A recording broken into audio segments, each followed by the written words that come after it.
जय श्री राम, हर हर महादेव। इस वीडियो में हम जानेंगे वीरांगना हाड़ी की रानी के बलिदान के बारे में।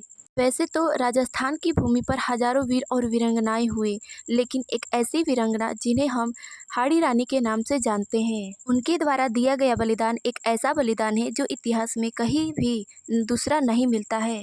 जिस प्रकार रामायण में माता सीता ने अपने प्रभु पति को चूड़ामणि भेंट दी थी, ठीक उसी प्रकार हाड़ी रानी ने अपने पति को अपना सिर भेंट किया था, जिसका मूल्य कोई नहीं चुका सकता। कलोम्बद मेवाड़ का एक ऐसा ठिकाना था जिसके सामंत चुंडावत सरदार राव रतन सिंह थे। जब महाराणा ने उन्हें युद्ध के लिए बुलाया, तब उनका विवाह हाड़ा राजपूत की पुत्री सेहल कंवर से हुआ था, जिसे हम हाड़ी रानी के नाम से जानते हैं। राजपूत जाति में यह प्रथा है कि विवाह के बाद स्त्री अपने पिता के ही गोत्र से जानी जाती है, वह ससुराल आकर अपना गोत्र नहीं बदलती। इसीलिए हाड़ा राजपूत में जन्म लेने के कारण सेहल कंवर हाड़ी रानी के नाम से प्रसिद्ध हुई। जब महाराणा राज सिंह का पत्र सलुम्बर पहुंचा, तब सलुम्बर में खुशी का माहौल युद्ध की बात सुनकर युद्ध की तैयारी में बदल गया। राव रतन सिंह जब अपनी सेना लेकर युद्ध के लिए प्रस्थान करने लगे, तब उनकी पत्नी हाड़ी रानी ने कुमकुम से उनका तिलक किया तथा युद्ध के लिए अलविदा किया। राव रतन सिंह युद्ध में जाते समय झरोखे से रानी को देखने लगे और यह विचार करने लगे कि जिनके साथ उन्होंने जन्मों जन्मों तक साथ निभाने का वचन दिया था, अगर मैं युद्ध में वीरगति को प्राप्त हुआ, तब रानी का क्या होगा, वे किसके सहारे जिएंगी।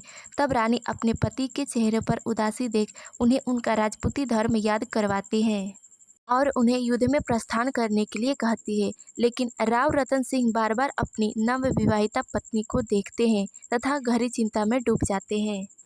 कुछ देर विचार करने के बाद उन्होंने अपने एक विश्वासपात्र सैनिक को बुलाया और कहा कि वो जाकर रानी से कहे कि राव जी को उनकी एक निशानी चाहिए, जिससे वे युद्ध में जाने से पहले देख सके तथा अपना मन युद्ध में स्थिर कर सके।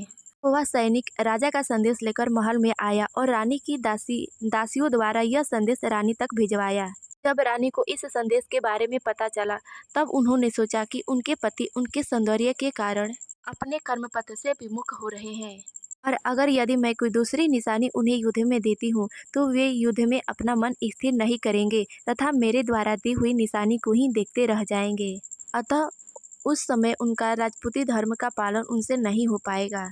इतना सोचने के बाद रानी ने दासी को एक थाली लाने के लिए कहा तथा इस संदेश में उन्होंने कहा कि इस थाली को राजा के अलावा इसका कपड़ा भी कोई हटा न पावे। इस उपहार को सिर्फ और सिर्फ केवल राजा ही देखे। इतना कहने के बाद रानी ने अपनी तलवार निकाली और अपना गर्दन काटकर उस थाल में रख दिया। उस थाल में अपना गर्दन काटकर गिरा दिया।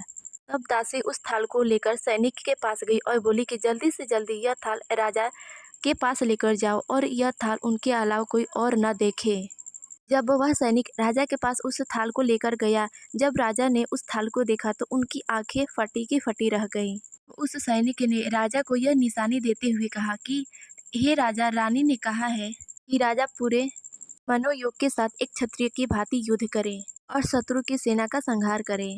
रानी के इस बलिदान ने राव रतन सिंह को उनका कर्तव्य याद दिलाया। तब राजा ने रानी के बालों को दो भागों में विभक्त करके उसका माला बनाकर अपने गले में पहन लिया तथा युद्ध के लिए चल पड़े। उस युद्ध में राव रतन सिंह ने बहुत ही वीरता दिखाई तथा इस युद्ध में राजा रतन सिंह वीरगति को प्राप्त हुए तथा वे इस युद्ध को जीत गए। इनकी वीरता से मुगल की कायर सेना युद्ध से भाग गई। इस वीडियो में बस इतना ही। मिलते अगले वीडियो में, तब तक ले जय श्री राम, हर हर महादेव।